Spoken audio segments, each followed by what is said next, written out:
got the game lit. Not talking highlight reels just for the common glance. We talking dedicated skills, taking every chance. From logo threes to rebounds, Chicago got the me bounds. Asia got 3 chips, Las Vegas aces in the town. You tune into the channel if you want to get the facts. Women's basketball is fire, no need to relax.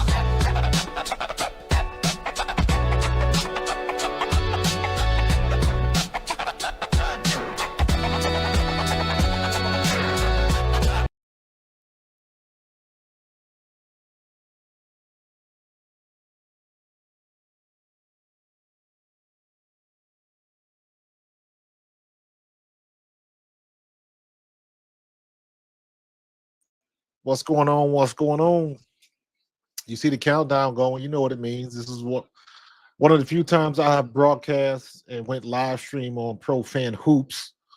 Hope you like the intro. Also on Pro Fan Talk, I'm simul streaming it. It's been a pretty good day of NFL stuff, but the topic of this stream is the WNBA CBA runs out at midnight. So you see my countdown up. We got 25 minutes left.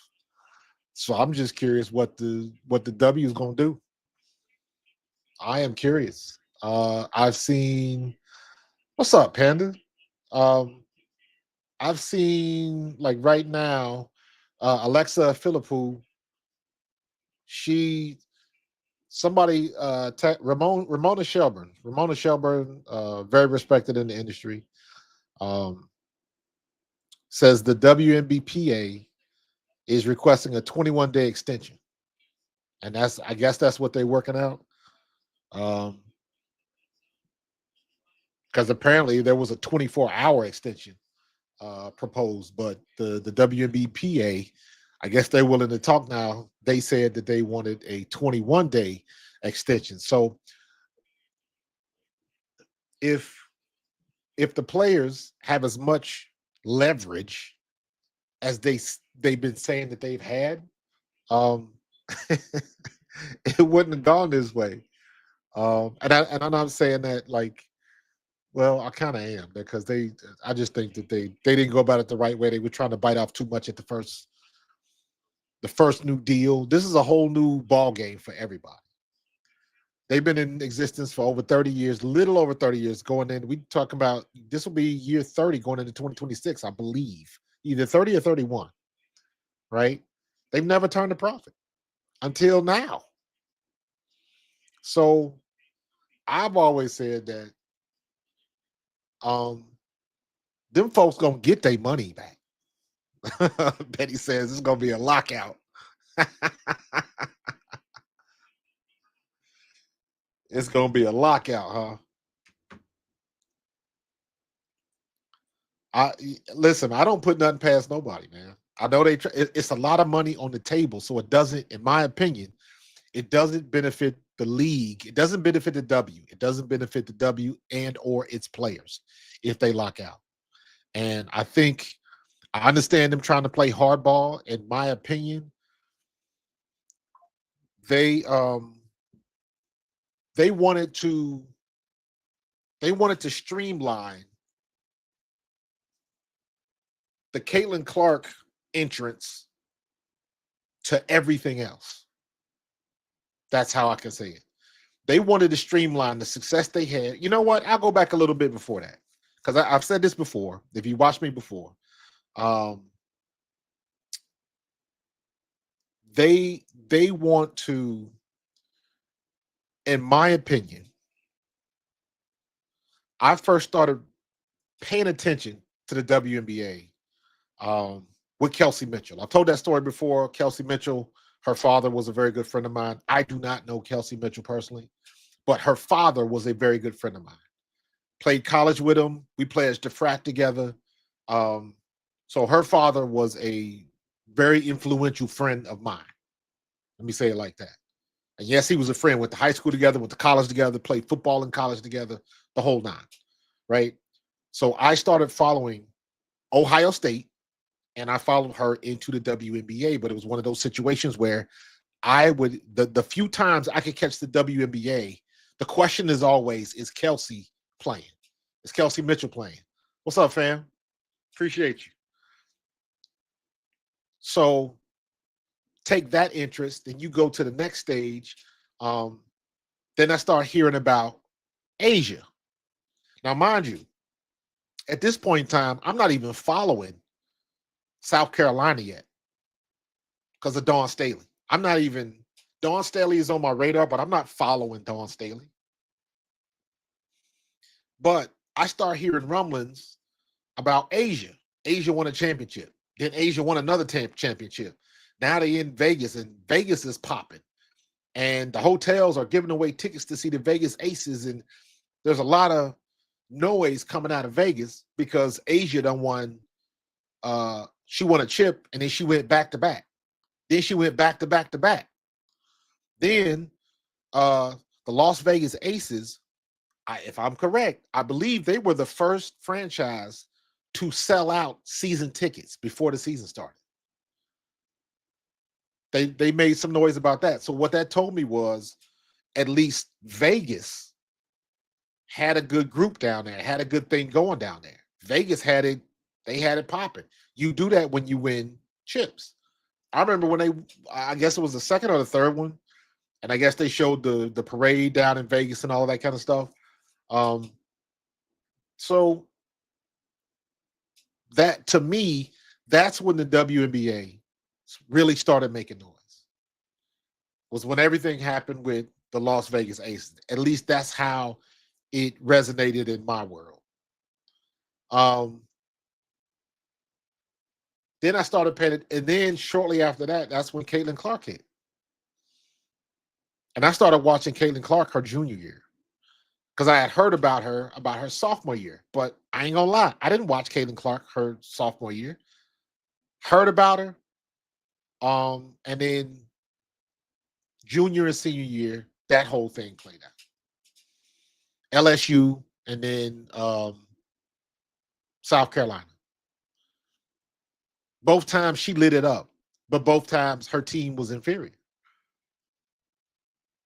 And then, of course, Angel Reese happened with the "you can't see me" and all of that type of stuff.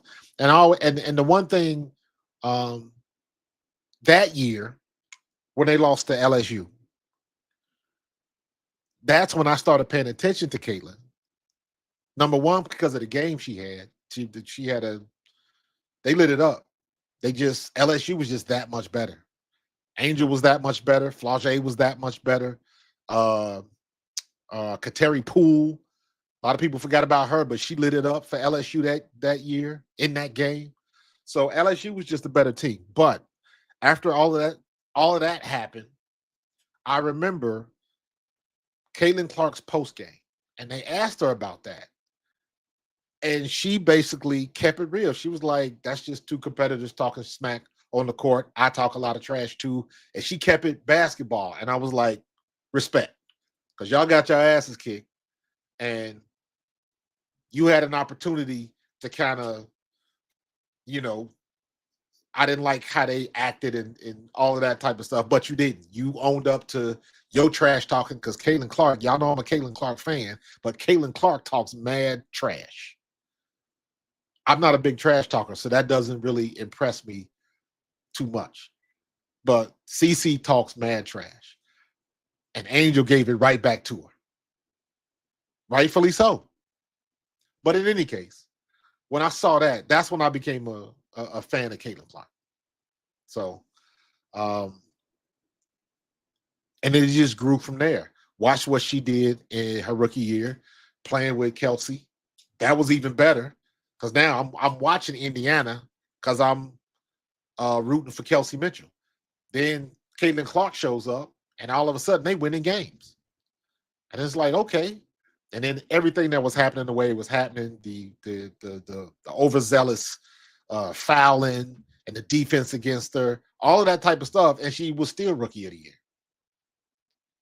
And you can't tell me that some of that behavior from those players on the court went above and beyond.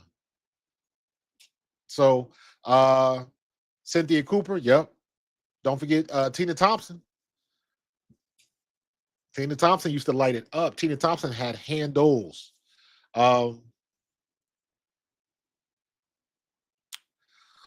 Yeah, I saw that, but I haven't seen anything else. They proposed it, but I haven't seen anything.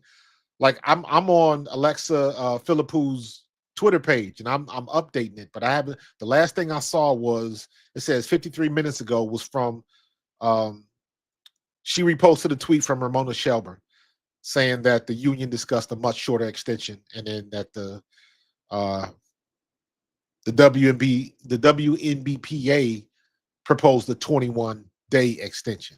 But I don't see anything about anything being agreed upon yet. So as far as I know, ain't nothing happened yet. I'm still looking. I'm refreshing every couple minutes. So if y'all in the chat, if y'all see something pop up, or if you got a report, or if you see anything, put it in the chat or hit me up on Twitter. Send me a message on Twitter or something like that. So I'm Coach _ Marcus 06. So hit me up on Twitter if you see something. I'm looking. And no, you know what the funny part is? I don't see jack on the WNBA website. I don't see a freaking thing about this. The last update they got on the WNBA, their last post was November 24th, talking about WNBA Defense Week. The best defensive efforts and moments and performances. They don't have nothing about the current CBA work stoppage, potential work stoppage. They ain't got none of that, man. The WNBA, that whole social media stuff is trash. And you know what? It's not the people that's producing the content. Who is telling them to go after these stories? Who's telling them to? Who is leading the charge in all of this type of stuff that they talk about? Because it's god awful. Yeah, man. I tell you what, Eric. I know Cheryl Swoops has fallen out of favor, but like people don't understand like how big Cheryl Swoops was back in the day, because she was like that.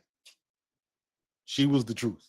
She was on the Nike commercial. Remember, she was on the Nike commercials with what's the girl that ended up being on the Proud Family? Kyla Pratt. She was a little girl. She was in the park pushing her little son on the swing, and she was like, "Are you Cheryl Swoops? Excuse me." Like they started reading them the rights. They got one. Lisa Leslie in the restaurant. Cheryl Swoops was in the park, and it was another one. I think it may have been Cynthia Cooper. She was in one. That may have been the one in the restaurant, but I remember that. But like the WNBA was big back then. Y'all remember when Cheryl Swoops and all of them was on Martin? Back in the day, if you was on Martin, you hit that was the pinnacle. That was the pinnacle if you was on Martin. Back then, that was the pinnacle of the culture. And Martin went up against it was Cheryl Swoops, it was Dawn Staley, it was Lisa Leslie, and Rebecca Lobo. And they had that little in studio set. That was crazy. But that just proves how big they were, because Martin was the #1 show on television at that particular time. So if you was on Martin at that time, you know, back then it was Martin, and before then it was the Cosby Show. So if you had guest appearances on those shows, dude, the sky was the limit. The sky was the limit. So let me see. You're on the app. I'm checking their Twitter page and I don't see jack. They don't update nothing, man. Let me see. Try it again. Nope. I guess you got to be on the WNBA app. Let me check my phone in. Let me go to the app on my phone. You on the app. She posted at 11:31 that an agreement had been reached for an extension. Let me see. Let me check it out. The WNBA app. Isn't it funny that the WNBA app is built by Deloitte, and Kathy Engelbert was an executive for Deloitte for years before she got involved with the WNBA? Huh? How does that work? Okay. Games, home, more. Can I get just news? Playoff news, standings. I don't even know what to look for. Teams, players around the WNBA.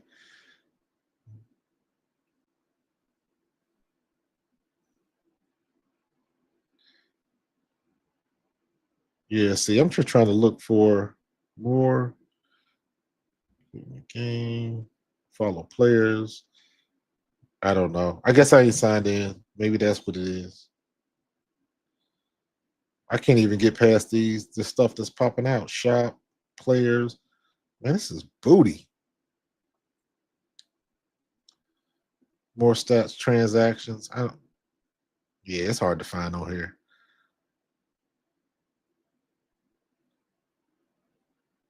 Yeah, it's I'm gonna take your word for it. I think Betty, in my opinion, I think that the players are beginning to realize that they don't have as much leverage as they think. And a work stoppage doesn't help anybody. But the owners got deep pockets. So it's going to hurt the league more than it hurts them, the owners. The owners got other ventures. Most of them got money in a whole bunch of other places. And like I said, they got deep pockets. So if they still going to work or they still collecting their money, their checks, whatever. The players aren't. And the one thing that I've said from the beginning is if they do have a work stoppage, if the players do agree to a lockout and don't want to do it until they get a new CBA, what happens to the players who are not named Caitlin Clark, Angel Reese, Asia Wilson, Sabrina, Stewie, Fee? What happens to players that don't have those names? What happens if you're not a max player like Kelsey Mitchell? Who will take care of those other players? Who will take care of everybody else? Everybody ain't get an Arby's deal like Sophie Cunningham. What happens to people like Ari McDonald? What happens to people like KK for the Fever? What happens to, you know, all these other players that are mid? They're not bad players, but they're not the high tier players. Oh, you DM me on X. All right, I'm gonna see that. I'm gonna see that. Hold on, I got it. Hold on. Appreciate that. Appreciate that. All right, so this was the WNBA and the WNBPA have agreed to extend the current collective bargaining agreement through January 9th, 2026, with either party having the option to terminate the extension within 48 hours advance notice. The WNBA and the WNBPA are continuing to work towards a new agreement. Okay, appreciate that, man. All right, so we avoided a lockout. So let me do this. Let me go to my second screen and let me paste and go. And this is what my man just sent me. All right. So that's legit. So now the countdown is over. Countdown is over, and they got a temporary resolution for another 21 days till January 9th. So, well, I mean, shit, January 9th, that's what, 11 days? That ain't 21 days. That's January 9th.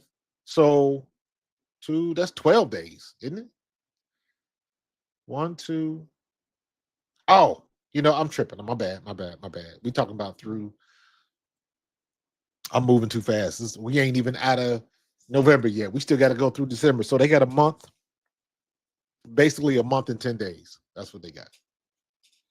So, okay. So they got a little bit of time. And the only reason the players are going to agree to this is because it's in their best interest, because they want everybody to get paid.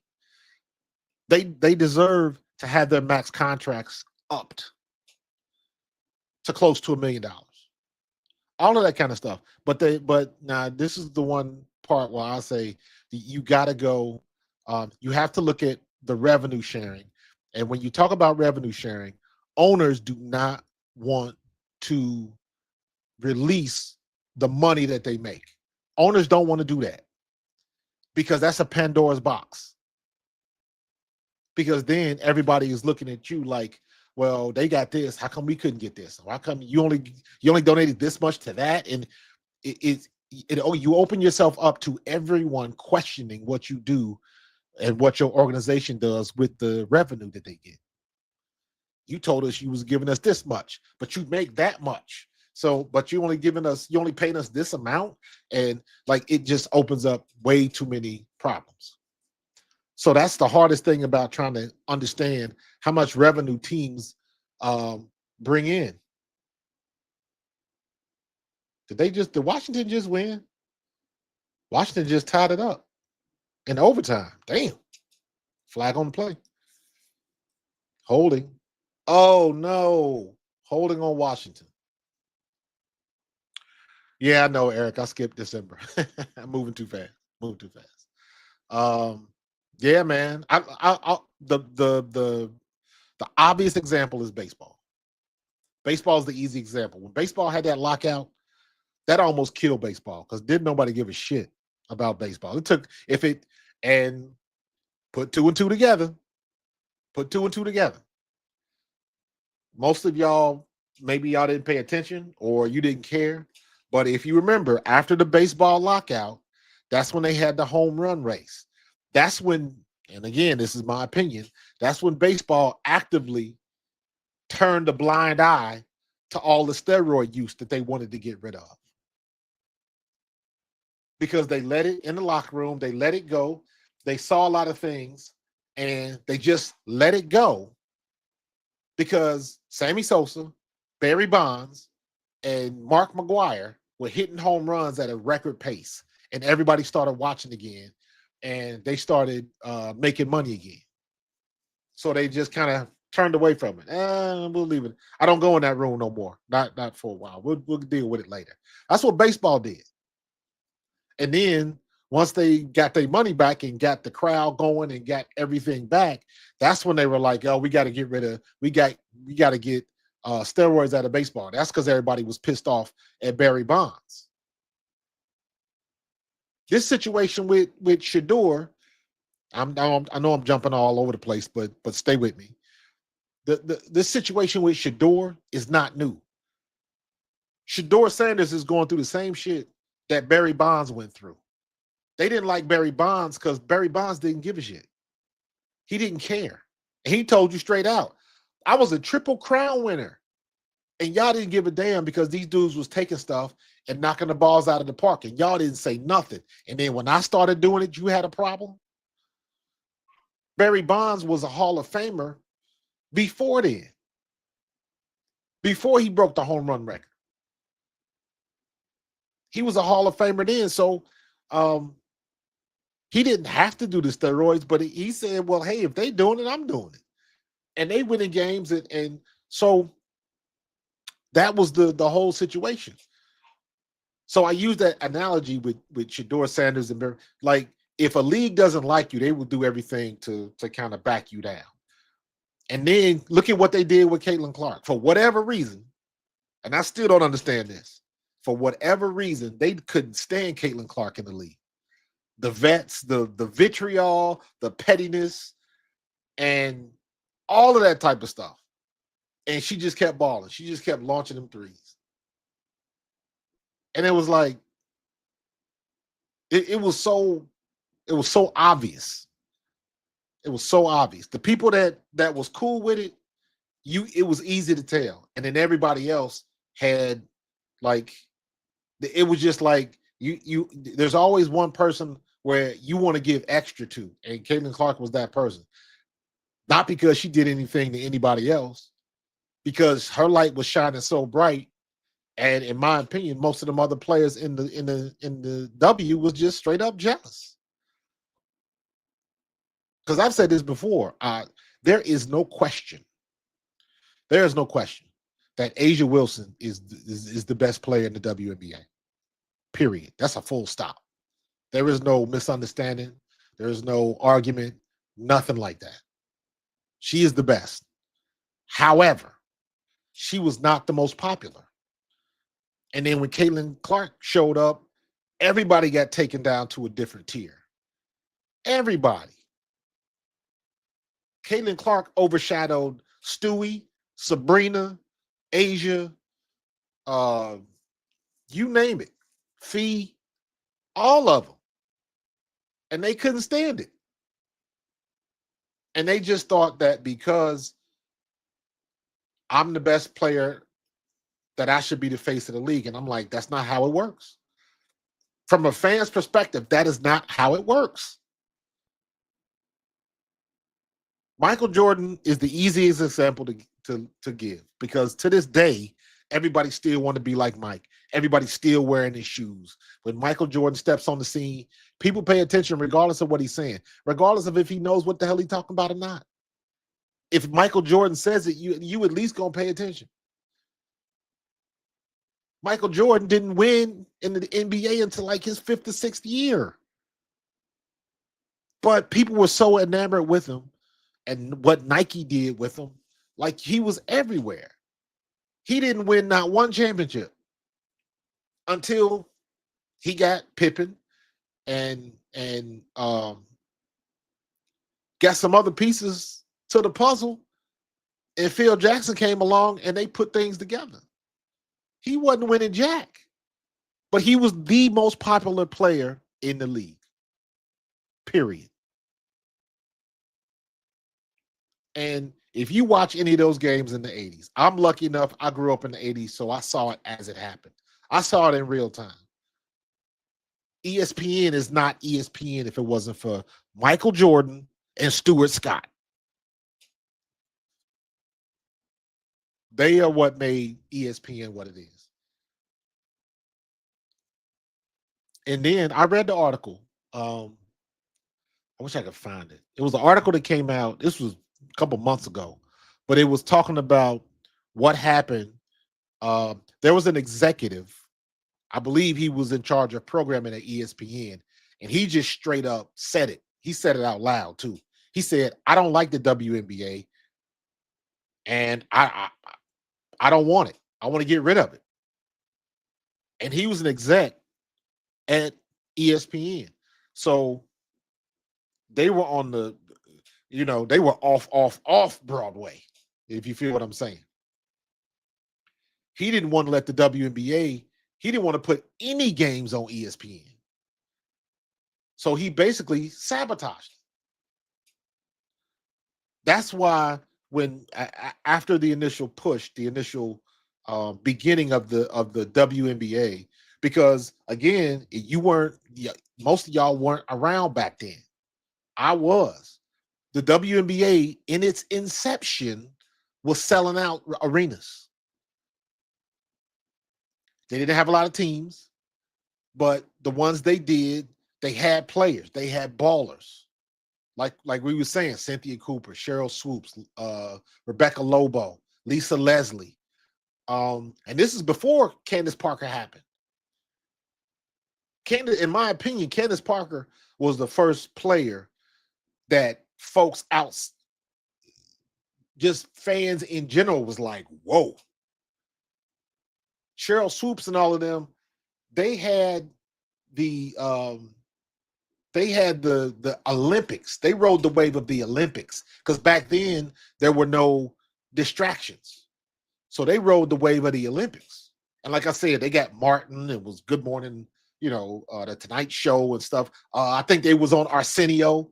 Arsenio was another culture changer. If you was that 5-year run of Arsenio Hall, if you was on Arsenio, you made it. If you was in the culture and y'all was on Arsenio, so they were riding the high off the gold medal back then. Not many distractions. You didn't have 5011 cable channels. You didn't have YouTube and Hulu and Peacock and Amazon Prime. You didn't have none of that. So the focus for the audience was a little bit more filtered and real. And you had a dude that was an exec at ESPN that did not want to play or did not want to show the WNBA games, and that killed them. But they figured out a way to hang on, just kept their head above water. The reason why I can't really hate on Kathy Engelbert, or I choose not to, whether you like her or not, because if it wasn't for Kathy Engelbert, the WNBA would have went under because of COVID. She kept that league alive. So whether you hate her or not, whether you think she's a bad commish, whatever your thoughts of her, if it wasn't for her, if it wasn't for her relationship with back then, I guess it would have been David Stern and now Adam Silver and the NBA big wigs. If it wasn't for her relationships with them people, the WNBA would be out of business. We would not be caring about Caitlin Clark. It would be, they had a great college career. And that would be the end of it. That will be the end of it. So, yeah, man, Arsenio Hall was that dude. Like, and I think a lot of people don't understand. And again, you had to grow up in that era. I grew up at the end of Johnny Carson. Johnny Carson was like, I think Johnny Carson ended in the 80s, I think. And that's when Jay Leno happened. Then it was late night with Johnny Carson ended in 1992.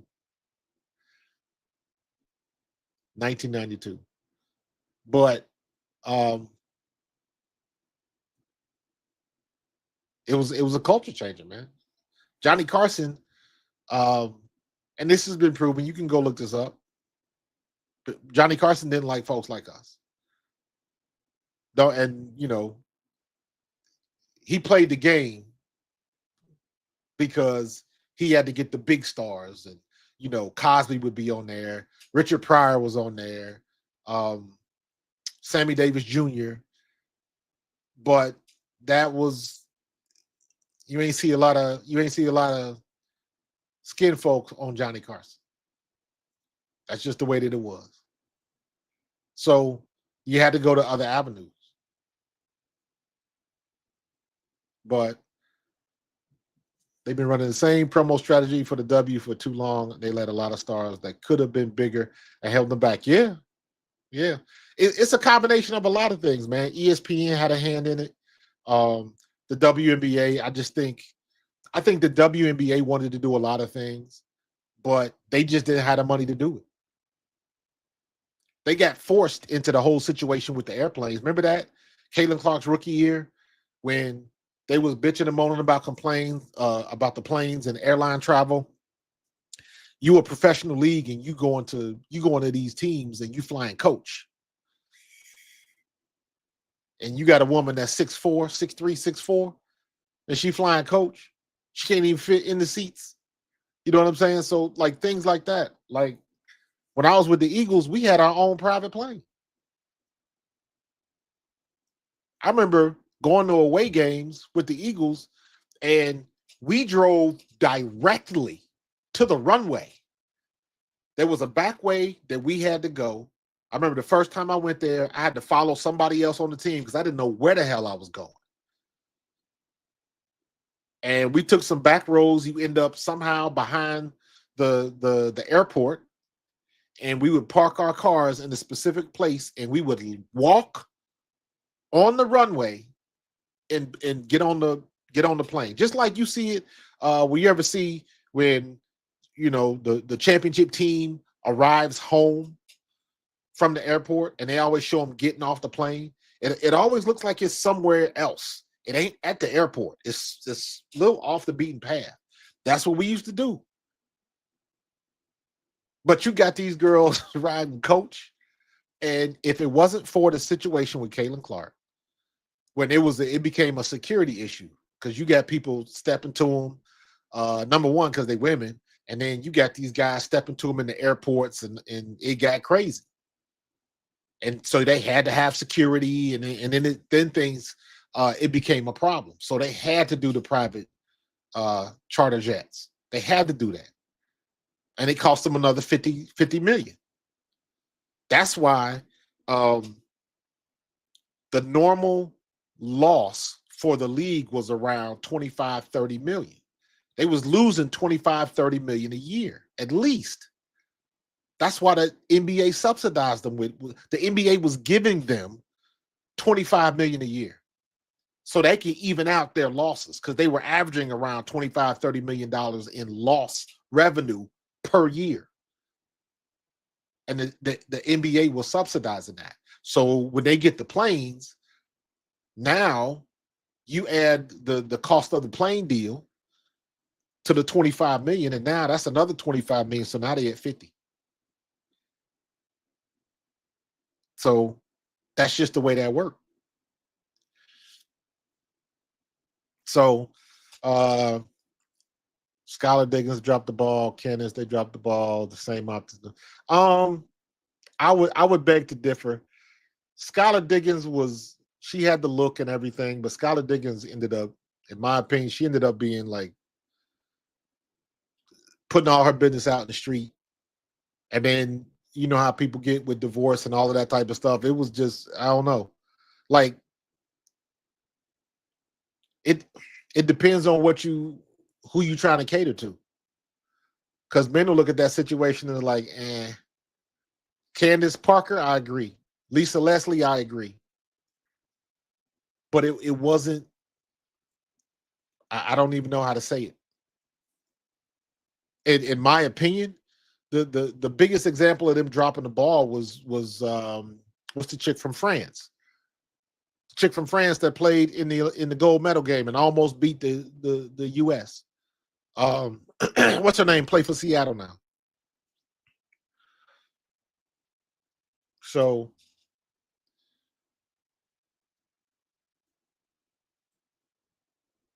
they had your point is correct though. They had opportunities, but I say this a lot. Diehard fans don't fill up arenas. Casual fans do. So you trying to, the diehard fans always show up. There's 8,000 fans that will always show up to a WNBA game. That's a guarantee.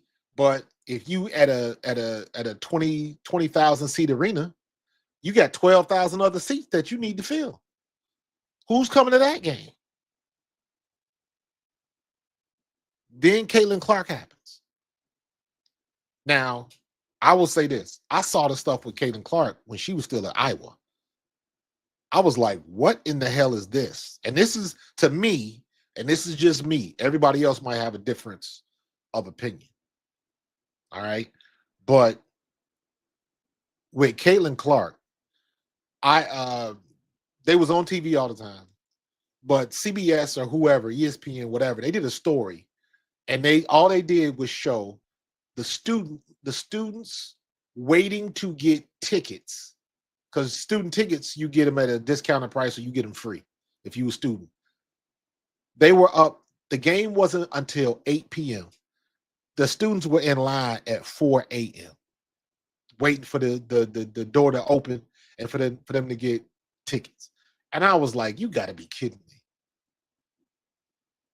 And then the news story started running. She in Iowa, and she started launching threes from Kansas City and was draining them jokers. And then that's how it started. But I always say, people try to say that they tried to push her too much. And I was like, for the people that hate Elle Duncan, and she's leaving ESPN to go to Netflix and all that kind of stuff. But Elle Duncan said the one thing, and she was 100% correct. She said, you think we here at ESPN don't know how to read audiences? She was like, you guys dictate what we do. We have systems in place that will tell us how many people tune in. We talk about this person, or that person. The audience tells us what we should do. We don't. And she's 100% correct. And I've said this before. For whatever reason, Caitlin Clark had the recipe. Whatever that means. The recipe. She's she was that good. Was she the best athlete in college basketball? No. Is she the prettiest athlete in college basketball? No. Is she the tallest? Is she the fastest? No, none of that. Does she play great defense? No. Does she pout a lot? Yes. Is her body language trash sometimes? Yes. Does she talk too much trash? Yeah. But every time she launched that damn logo 3, that joker drained and people started paying attention. And everybody wanted, in my opinion, that's what it was. Everybody wanted her to beat Kim Mulkey because couldn't nobody stand Kim Mulkey. She was loud, and then all the players on her team, and then Angel, because I was pulling for LSU that year. Let me keep it a buck. But I understand why didn't nobody like Kim Mulkey. When she, acted how she, regardless of what you thought about, what's her name? What's the girl that got arrested in Russia? She played for Kim Mulkey when Kim Mulkey was coaching Baylor. She helped Kim Mulkey win a championship at Baylor. What's her name? What's the tall girl's name?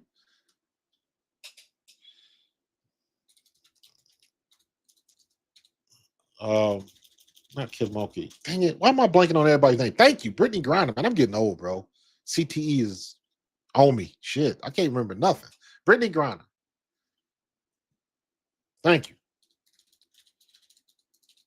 Brittany Griner helped Kim Mulkey win a championship at Baylor. And then when all of that stuff happened, all they asked her was they just asked her for a comment. And she said some foul stuff like, damn, you ain't got no concern over the girl. Like, you spent 4 years with her, and you just it was basically like, F you. You did it yourself. I ain't got nothing to say to you. I was like, damn.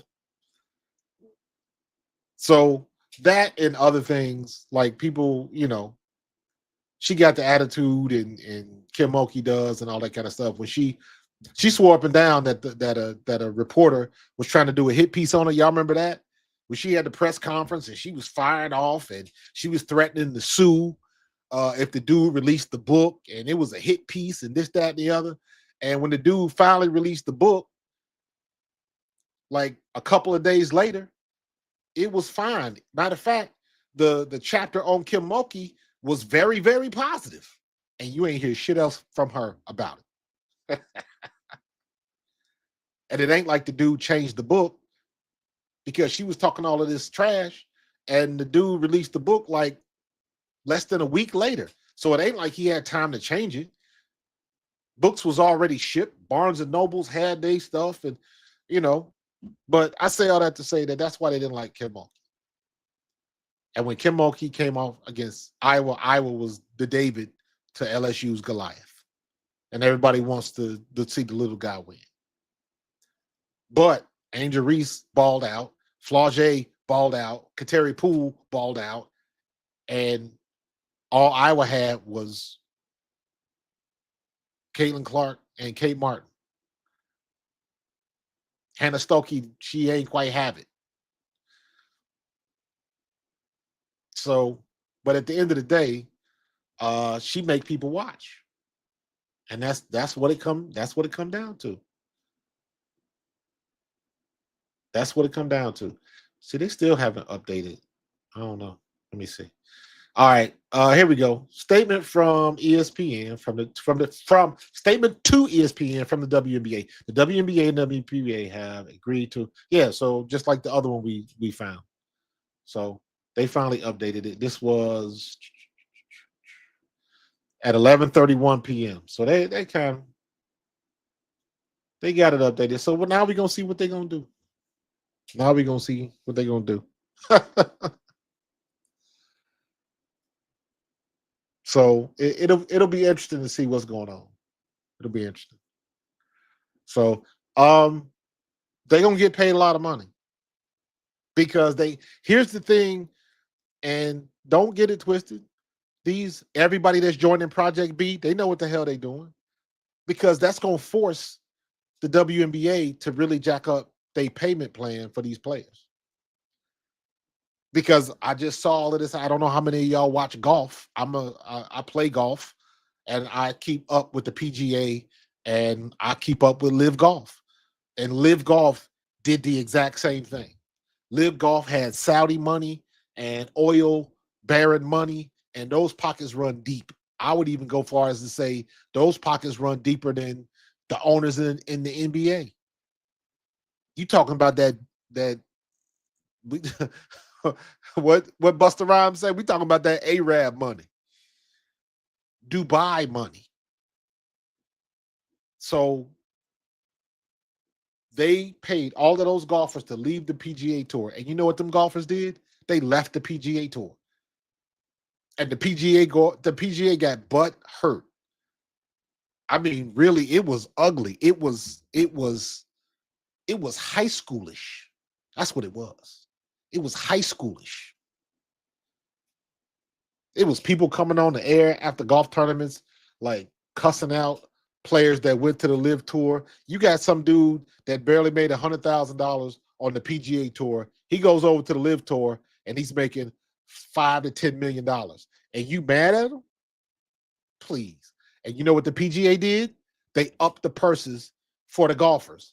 Now the question is, well, if you did it just because this was happening, well, that means you could have done it before and you never did it.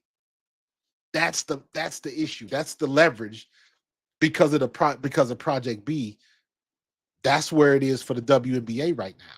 They better come up with something, or Project B is going to poach a lot of their best players. Project B is only fielding like 66 players. So it ain't a lot of players that's going to be able to go over there and make that type of money. But it's definitely going to hurt the WNBA's product on the court if your best players are over there. Now, here's the caveat. Most of the players, with the exception of a few, if you told them Nneka Ogwumike is a phenomenal player. And here's how I rationalize these things in my head. This is a me thing again. Here's how I rationalize it in my head, right?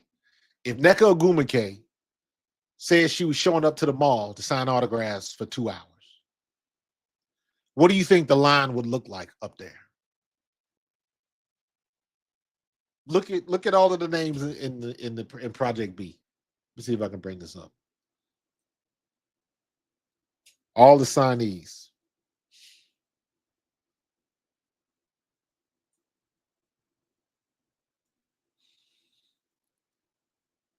All right, Nneka Ogwumike, Alyssa Thomas, Jonquel Jones, Jewel Lloyd, Sophie Cunningham, Camila Cardosa, Lee Meng, Janelle Salon, and Kelsey Mitchell. Out of all of those players on that list, if they showed up at a mall for autographs or something like that, which line would be the longest? I can tell you right now, Sophie Cunningham, her line would probably be the longest. Number one, because she played with Caitlin Clark. Number two, she on Good Morning America, and her face is everywhere. So she got the look, she got the blonde look, and she a fighter, and she know karate, and she used to play football. I remember seeing that article about her when she was the kicker on her high school football team. And I think she was the one where she was on the team, and then she had to play in the game and then go get her dress ready for prom or something like that. So I remember that article about her. But come to find out, she a damn good athlete. She can shoot the three pretty good. She's phenomenal looking, and she likes Arby's nuggets. You know what I'm saying? Stupid stuff like that. And she ain't afraid to say what's on her mind, because she don't care. She was one of the first ones to say, "Oh, yeah, you in somebody else's locker room, but when you get with them face to face, Caitlin Clark is wonderful." And I remember that, and I was like, But when you was with Connecticut, you wasn't saying that.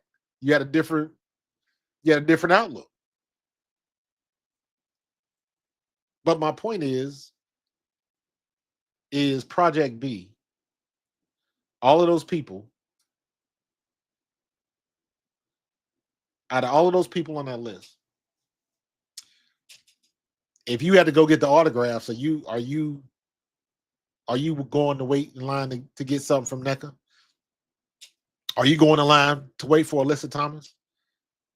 The Alyssa Thomas, she is a curmudgeon, man. That girl seemed like she was never happy. So, Jonquel Jones, Jonquel, MVP Finals champion, most valuable player. Jewel Lloyd, good, but again, are you going to the mall to get an autograph from Jewel Lloyd? Camila Cardoso, maybe, because she got the double whammy. She's 6 foot, what, 6?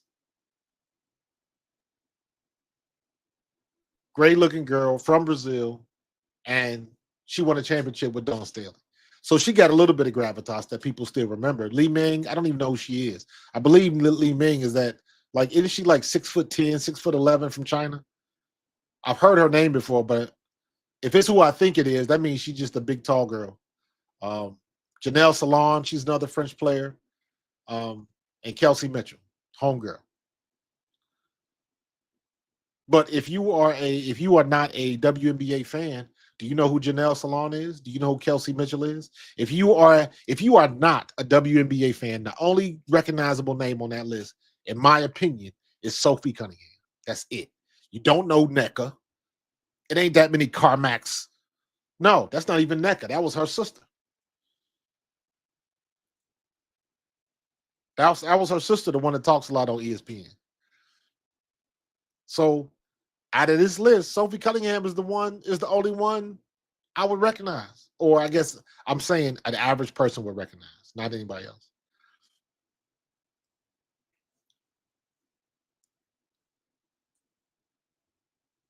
I agree, Cool Waters. I agree 100%.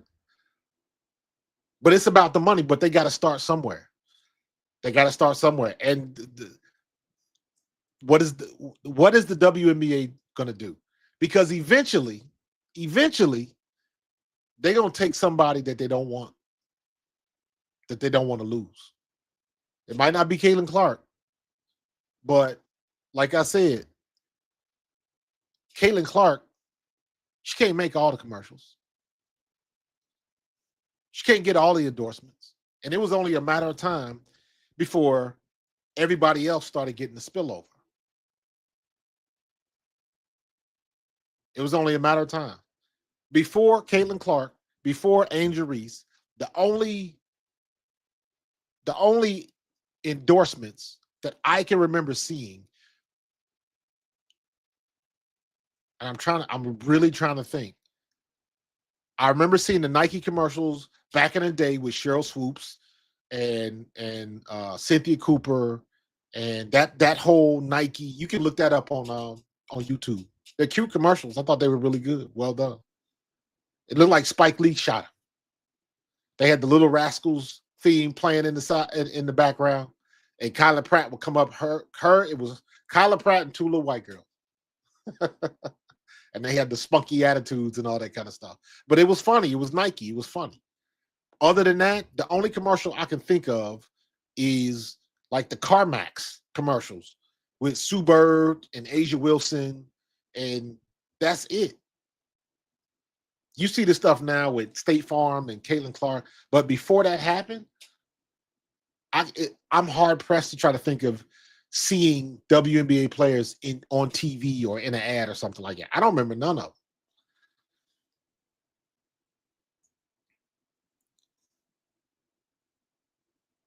Yeah, 2-week tournaments. And that's why I say it's like Project Live. Project Live was the same way. They didn't play 4 rounds of golf. They only played 3. So that's what Live stands for. It's not Live Golf, LIV. It's Live Golf, Roman numeral 54, because they only play 54 holes. They don't play 72 holes. That's where the live comes from. So And a lot of people didn't necessarily like it. But you know what? It's what, 3 years later, and live golf is still a thing. So all you got to do when you got money like that and you committed to it, all you got to do is start. All you got to do is start.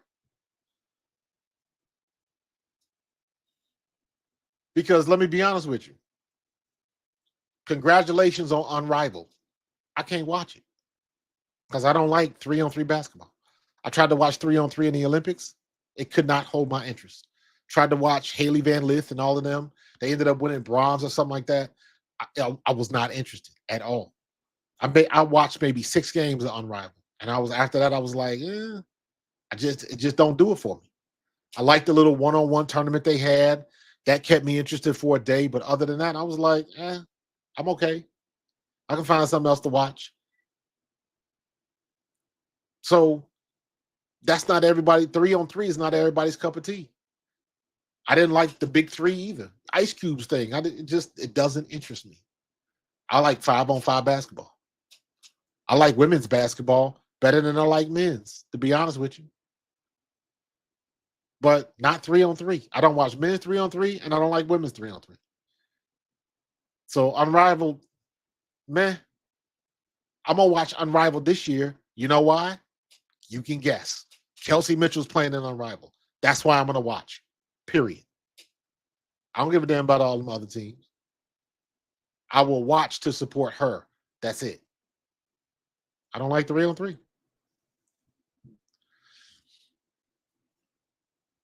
The Project B is not Saudi money. There's been a lot of articles about that. It's not Saudi money. However, it is tech money. So the pockets still run deep, especially with these tech companies and AI and Bitcoin and all of that. It's that type of money. My nephew, who's playing overseas right now, one of these days I'm gonna stream his games. They broadcast his games on YouTube, not on YouTube, but on Facebook. He's playing him. He's been to Indonesia twice. He's been to Australia twice. He's played in Puerto Rico. Right now, he's playing in the Mongolian M League for basketball. He's tearing it up too. He just had his second 40-point game the other night. But I'm going to stream some of his games. But tech money. But my nephew, Randy Bell, he played in a league up in this area, in the Philadelphia area. It was a Venmo league. And it was a Venmo tournament. And it was promoting Venmo, and every commercial was Venmo. And, they were promoting it. But the thing was, everybody that played had a Venmo account. The winner of the tournament, Venmo was going to pay them immediately in their Venmo accounts. Every player got like 30,000 or something. I forget what it was, but it was a big sum of money for winning. It was like $100-something thousand, and they would split equally with the people on the team. So it was a lot of cash, and everybody was going to get hit on their Venmo account when they won the tournament.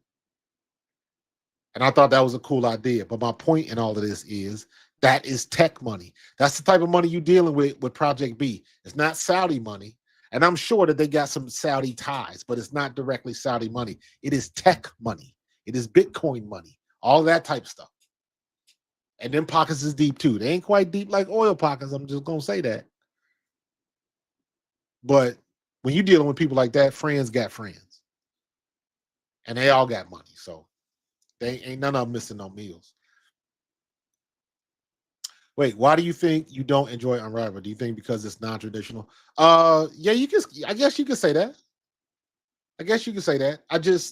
When I watched it, and I did watch the Unrivaled, but it didn't keep my interest. And I'm saying that like I watched the first couple games and the Ghosts and the Vinyl. I watched the games, and then I didn't, and I did miss it. It's all I think of. Here's how I rationalize it. It's like a TV show. You ever had one of them TV shows that one of your girl, you got to watch this, and bro, you got to check out this. Like me, I'm a Game of Thrones junkie. I read the books. I love the show, but Everybody ain't into swords and sorcery. So if I try to tell somebody that's not interested in that type of stuff, like, yo, you got to watch Game of Thrones. It is just the bomb. It's about this family and the brother and sister were sleeping together. And somebody will be looking at me like, nah, I'm good. If that's not you, if you ain't into it, what the comments say, if I don't like it, I don't like it. That don't mean that I'm hating. And I watched, and it could not hold my interest. Like I said, I watched the 3-on-3 basketball in the Olympics, and I was like, I'm not digging it. I just not. I don't dig it. That's about as far as I could go with it. So, yeah, I said I'm gonna watch. I'm watching more Unrivaled this year, specifically because of Kelsey Mitchell. I like Kelsey Mitchell. I like Sonia Citron. I like Cam Brink. I definitely like Paige, but I'm gonna watch for Kelsey Mitchell. I might watch her, and the rest of it, like if she ain't playing, I probably ain't watching. So it is what it is. But as well as you know, Unrivaled made money last year, but they still need help. The ratings aren't good, and at the end of the day, that's what it comes down to: ratings. Why do you think they was trying to pay Caitlin Clark like $5 million to play in Unrivaled? Because they knew what she would bring to the table. They knew what it is. We're not even gonna get into even though we should tonight, but I ain't even gonna get into the whole fee and Stewie on the WNBA, the WNBPA representatives, and y'all own a rival league. That's kind of crazy. You talking about a conflict of interest, but it is what it is. So happy to see that the WNBA got an extension. Hopefully they can get a deal ratified. Because I know ain't they just had the thing for the draft picks, all of that type of stuff. So we're gonna see where all that stuff goes, man. We're gonna see where it goes. But it was just, that it was interesting, and I'm gonna keep watching. I'm gonna keep watching. So what another player? Did y'all ever figure out what's your girl name that played for the French girl that plays for Seattle, that used to play for Chicago? What is her name? Please, somebody put that in the chat. That's bugging the hell out of me, because she's one of my favorite players, and I can't even remember her name. Ain't that terrible?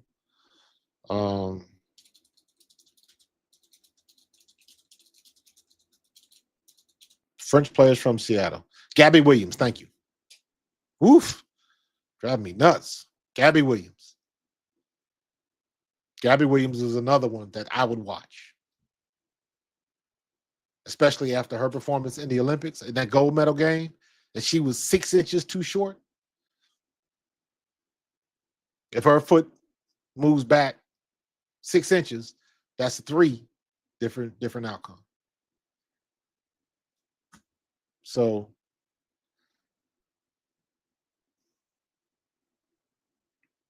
but yeah, man, yeah.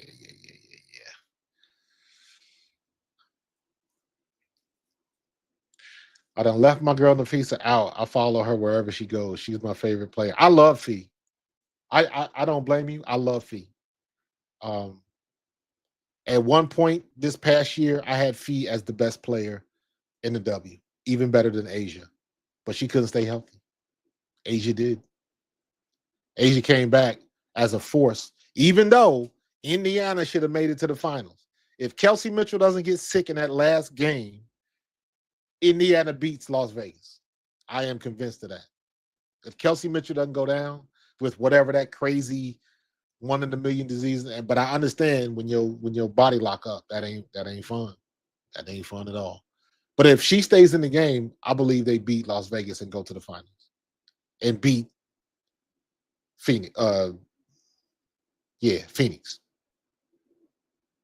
So, but it wasn't meant to be. Wasn't meant to be.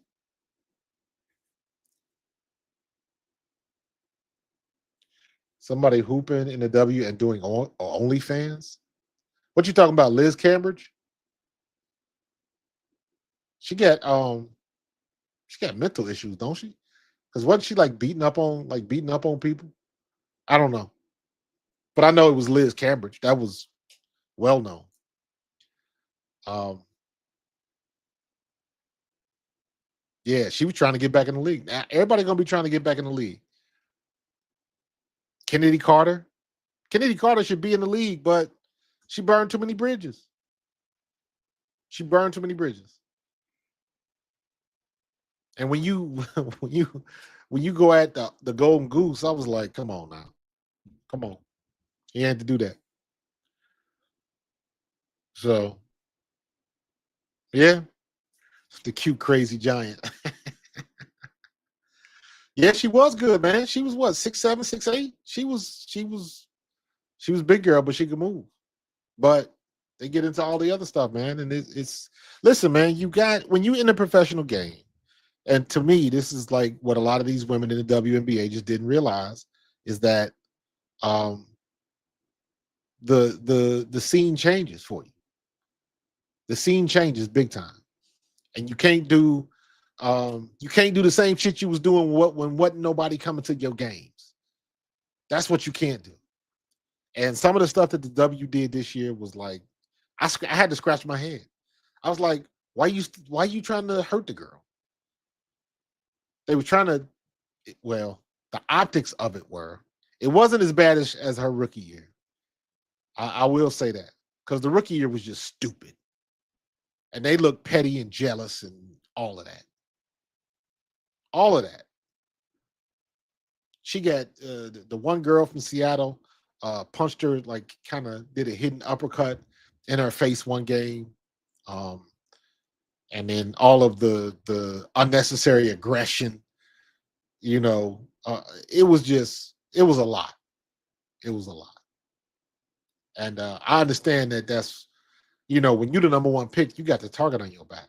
But even with that I understand and acknowledge. But even some of the shit they was doing was just they went too far with it, in my opinion.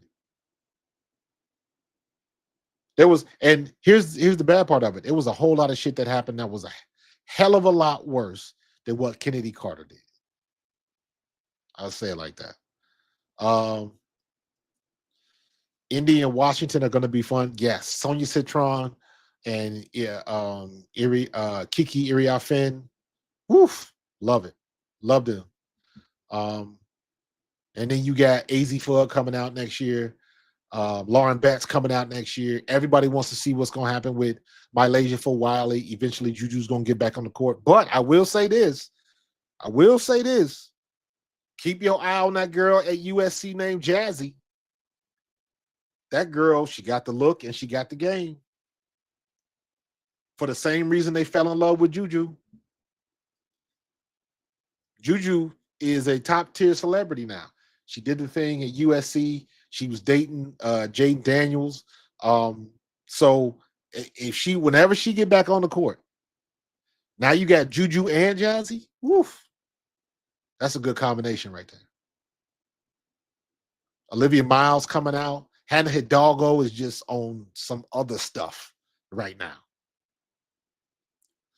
So they got good players coming out. I hope to see Kennedy Carter back in, because Kennedy Carter should have been sixth man of the year a couple years ago.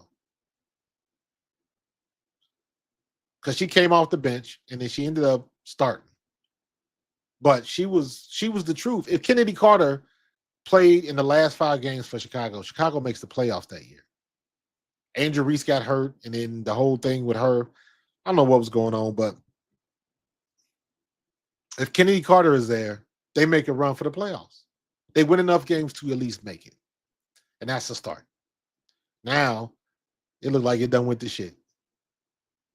Don't nobody want to go there. Angel ain't happy. It's kind of crazy. But, hopefully things will look up.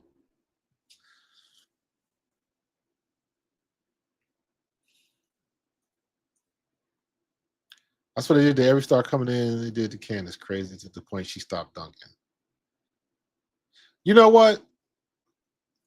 I It's a weird thing with the dunking thing. It's almost like when you talk about that, the women get angry. And I'm like, if you can dunk, damn it, dunk. You ain't got to do it every game. Dominique Malonga. Dominique Malonga um, was set up for the dunk. And what's her name? Erica Wheeler. Set her up for the dunk, is on a fast break, and she got scared and laid it up. And you could look on Erica Wheeler's face; she was mad as hell.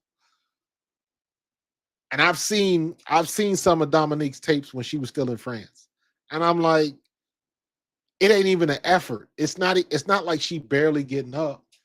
She just, I don't know. She psyched herself out.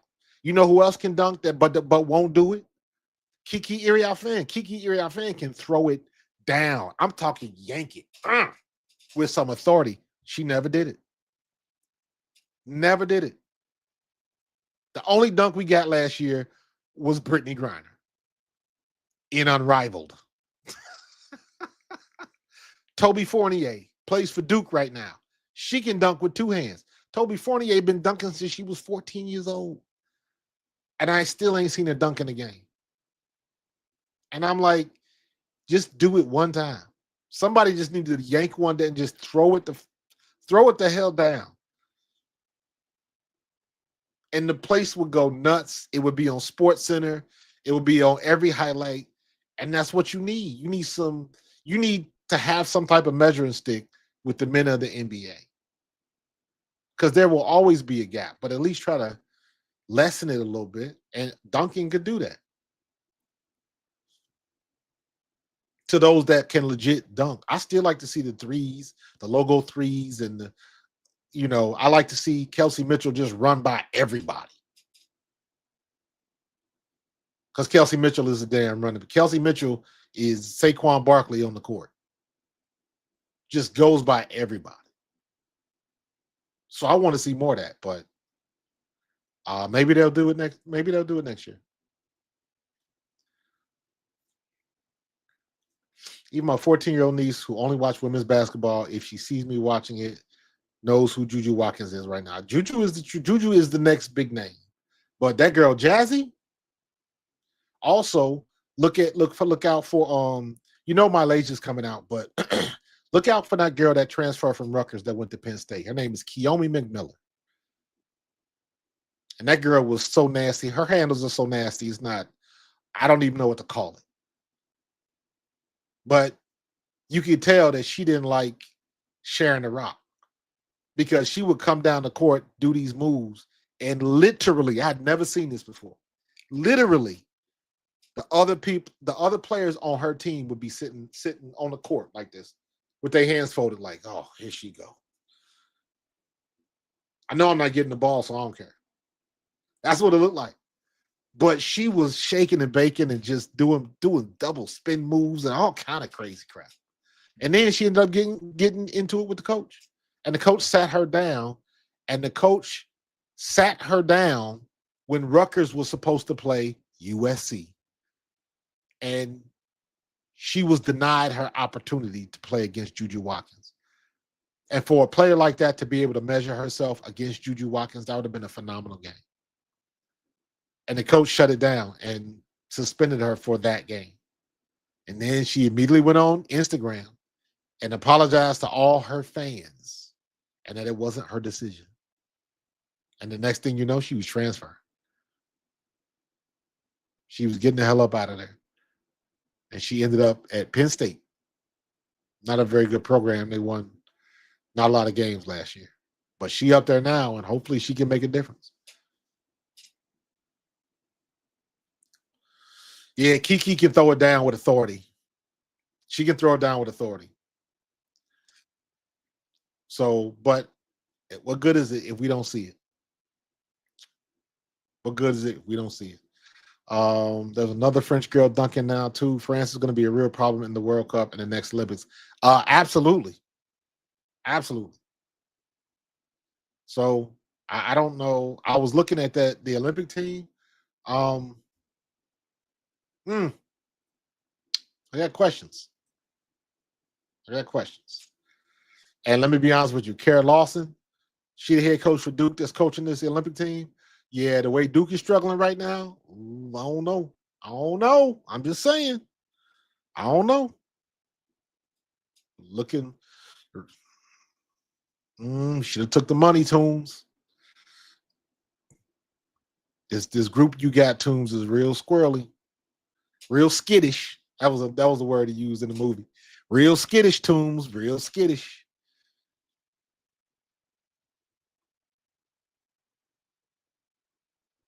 But we'll see what they're gonna do next year.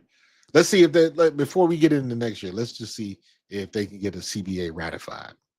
How about we start there? But all right, man, I'm gonna get up out of here. We rocked for over an hour. It is now 10 till 1. So thanks for having the countdown with me. We got another extension till January 9th, and then we'll do it again. So make sure y'all stay tuned and make sure y'all tune in and subscribe to Pro Fan Hoops. Also, you can catch me on Pro Fan Talk. And we grinding and growing, man. I'm on my way to 10K, trying to make it happen. So holla at your boy. I will talk to y'all later.